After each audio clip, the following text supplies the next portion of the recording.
A little while ago, we made this medieval house with a tower block by block together. Then I made a Minecraft schematic and dropped it into a best Minecraft seed. Currently, it's just a shell surrounded by a completely undeveloped Minecraft survival world. So I asked if you'd like me to do a video on transforming the landscape and creating a fabulous interior. And then give it to you as a free Minecraft world download in both Bedrock Edition and Java Edition, plus the schematic for Java Edition too.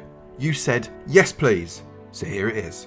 I really enjoyed putting this house together. We made it up as we went along and I think it turned out really well. However, there are some problems, some fairly significant ones. They become clear when you come inside. I'm not sure this is a place you would want to live. It is very bland, it is not a lot in it, and upstairs, frankly, is even worse. Look, seriously. It's horrible, and wait till you get outside. It's like this tiny oasis of lovely, but it's like Dorothy just landed in Oz. There's nothing around it. So today's video is about making that right. You guys said you'd quite like it as a world download, but there's a lot of work to do before I'm prepared to give you that. I've got standards.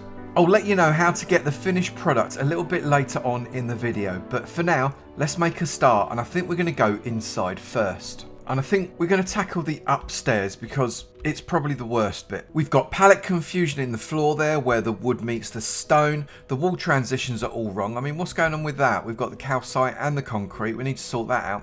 The roof's not quite right from the inside. And then we got these pop-outs and bits sticking out where the gables are. Before we put anything in it, we need some smoothing. This is actually not an uncommon problem. You get this differentiated floor as a result of different types of wall in your build. It looks fantastic on the outside, but on the inside, you really pay for it. But the positive is it's normally only a problem with larger builds, which means you do have a little bit of room, and that means it's fixable. What I'm going to use is a technique I called skinning, which is effectively giving the wall a second layer, yet you do lose a little bit of space inside your room, but it looks so much better. And when you've got a really big room, it doesn't matter. You've got the room to breathe. So I'm just going to bring in a whole layer of this wall color, these bricks on the inside. It's going to give me an indentation with these windows, which brings depth from the inside as well as the outside, and we can play with that a little bit later as well. But what it also does is completely remove all of this really unsightly differential color that we've got here. That color confusion is really horrible and we need to sort it out. And I'm going to texture the walls in exactly the same way as I have the outside as well, with this packed mud and also some granite. And you can see now that we've got consistency all the way around our floor, and we've started to lose that horrible wood in the wall as well. We do still have this section here, which is the gable from outside. And we can remove that on the inside until it starts to show through outside. And we'll be able to tell just by slowly removing that block. So that block's absolutely fine. That block's not. Can you see there that we start to show through with these blocks? They're not going to be any good at all, so we need to replace those. But it will be okay because we'll approach it in a slightly different way very shortly. But before we do anything, we need to sort out this problem around the top. We've got an indent, we've got color confusion on both sides of the rooms, so we need to fill this up with more of this white concrete. 2 blocks in and we've already lost the wood that was behind there and the calcite that was behind there. That's much better, but we've come to another problem. You can see we can't fit a whole solid block in there. So what we've got to do is we've got to grab a little bit more of the deep slate brick slab, and we've got to lower those parts where we don't have a full block. Now that's also going to do something else for us. It's going to remove this overlap here with the wood that goes up into the tower. And all of a sudden, this room has become significantly better. We do still have this very aggressive change of palette from the brick into that white concrete, and we probably want to do something with that. And you've actually got some choices. You could make an entirely new attic room and separate the 2 levels completely. It would make a pretty decent sized room up here. However, it does make this room just a little bit pokier and dark. Now for me, that's not what I want. I want it far more open, but that's just personal taste. So what I'm going to do is I'm still going to use these top oak slabs, and I'm going to create a single row of them all the way around the room. As a result, we get the separation that we want, but we still have that gorgeous high vaulted ceiling that we can use. And these slabs can then be used as storage for chests or shelves or anything else for that matter. So now we've got the structure, we need to start putting the furnishings in. And I reckon we begin in here. Now the first thing I noticed when I come in this room is it's not symmetrical, and I don't like that. I had to reskin this side because we had some weird things going on. So I'll just refill that in. put in some crack brick there and there. What that means is I've got this underpin here that really hasn't got anywhere to go. So I'm just going to place in a few blocks like that just to fill in that underpin. That's much better. And I'm going to use this for magic in this symmetry.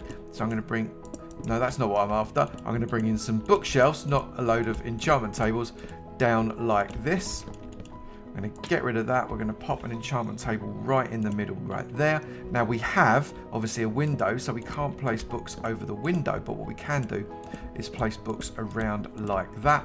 We can then pop a bookshelf there and a bookshelf there, and that gives a completely powered enchanting table. And the room is now complete. We've got loads of storage. We've got chests, we've got barrels, we've got grindstone, we've got 2 anvils, and we've got a completely powered enchanting table. We've also got a little bit of decoration. Now let's go up into the tower itself, which we access up this ladder. And you can see it is a really tiny little room. We've not got an awful lot to do in here, but that doesn't mean we shouldn't do anything. And I've kept it really simple. We've got 1, 2, 3, 4, 5 barrels across the floor with 2 shelves underneath these windows, one with a light, one with some decoration. I brought in a little amethyst crystal because I thought it looked pretty. Up the top, we've got 4 more chests and a suspended lamp. I've got this corner open so as we've got somewhere to go when we come into the room. Sometimes a little bit is all you need. And that leaves this big old space. And the first thing I'm going to do is I'm going to make sure that I've got those matching on both sides. Otherwise, that's going to trigger me. Now, it feels fairly obvious, but this needs to be a bedroom. A fairly grand one, probably. And I'm going to put the bed at the end right here. And I'm going to make it a triple bed. Because, you know, why not? We're going to place 3 beds like that. And I'm going to get myself a slab. And I'm going to go for spruce. And I'm going to place spruce slabs on either side of the bed. Like that. That gives somewhere to come onto the floor, otherwise you won't be able to use the bed as a spawn point, but it looks pretty decent. I'm then going to get my ender chest. The ender chest is going to go right at the head of the bed like that, and then we're going to pop 2 more chests on either side. I'm then going to place a wardrobe against this wall, so I'm going to place 2 trapdoors, shift click the top one on there. I'm going to leave 3 space, and on this one I'm going to place 2 trapdoors, shift clicking on the top, and I'm going to get 5 armor stands in here. Now I did a tutorial on how to get 5 armor stands into a 3 block space, so I'll link that down in the description rather than go through it now. There we go, 1 wardrobe with opening doors that keep all of your armor inside. You obviously don't need to put the doors on, but I quite like the fact that they close. So I'm going to finish off this room with carpet, shelving, storage for tools and things like that, a bit of lighting, and just make it look pretty. I'll be back when I'm finished. And I think it's worked out beautifully. We've got item frames storing our tools and our weapons. We've got little work areas. We've got plenty of storage all the way around the top and also in the bottom. We've got somewhere where you can sit and eat your breakfast. It's been nicely decorated, little chair to sit down in, all very carpeted. That looks pretty good. A bedroom fit for any lord or lady of the manor. Downstairs, however, needs some love. But in reality, it's probably not too bad. It's going to be workshops and that kind of deal. And I think I'm going to push this platform back just 1 block so as I can free up that windowsill just there. This shouldn't take too long. Just by adding a few dark oak steps and some lanterns, we've already started to transform it into what looks like an active work area. I quite like where we're going with it. I need to get in the furnaces. I need to get in the workstations. I need to do some other little tricky bits and pieces. And I think it's going to look all right. I'll be back when I'm done. And I now think that we've got an inside that isn't too bad. We just come inside the door, close it up. We've got some workbenches, paintings. We've got the workstations, a few flowers, candles, plenty of crafting ability. I think it looks quite nice. It's not too dingy. It's got a nice kind of feel and ambience to it. Everything around here is functional. We've got some green just to liven it up. Altogether, it looks alright. If you've got a big open space in the middle of a room, it's a really good idea to use this kind of table setup. It's an upside down step with some slabs, little crafting bench in the middle, and then put some item frames, lanterns, and even some candles on the top. I'm not going to use carpet because the floor texture is really good, but if you have got carpet, you notice you get the floor underneath the tables gets in the way. So just fill that with barrels, you get extra storage, and it makes sense. And there's a little present for anybody that does decide to download the world, a diamond block. You know, because nothing says love more than a diamond block, right? And that just means that we've got to make it fit into the environment. That doesn't mean I'm going to terraform for miles around. I'm just going to create an area around the house that makes a little bit more sense, and then means that it merges into the environment just a little bit more. And that sounds like a time lapse waiting to happen. So sit back, relax, enjoy the music, and let's see if we can transform this area around this medieval towered house.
And we are done. And I think it's turned out pretty well. We have done a lot of landscaping inside one of these stone country walls. I did a tutorial for country walls very recently. I'll put the link in the description. It comes all the way around until we have a small mine at the back. And then round the very back, I've made it a bit of a feral rustic garden using a lot of bone meal. But the path does come through. We've got a couple of rocky outcrops all the way around. Pathing past that lava in towards the sea. You could come and build a dock or something like that if you wanted to do that. We've got a little bit more farming going on, as well as our pond with a waterfall and more paths going off into the wilderness out towards the jungle there and off. You could build maybe a bridge or something to go across that chasm to go out towards that sea. All in all, it's actually really, really nice. And if you'd like to download this world in both Bedrock and Java Edition, and also get the schematic for the original house, that's the original shell, not the one I've just done up, then go to avomance.com. That's avomance.com, get to free world downloads, and right there's a dedicated link for both the Java and also the Bedrock versions of this. It will be really cool to start your Minecraft survival world right here. And I think we'll call that there. If you've got any ideas you'd like me to have a go at, please do let me know in the comments below. It would be absolutely fantastic to hear from you. And I'll look forward to seeing you in another video. You take it easy now. Bye.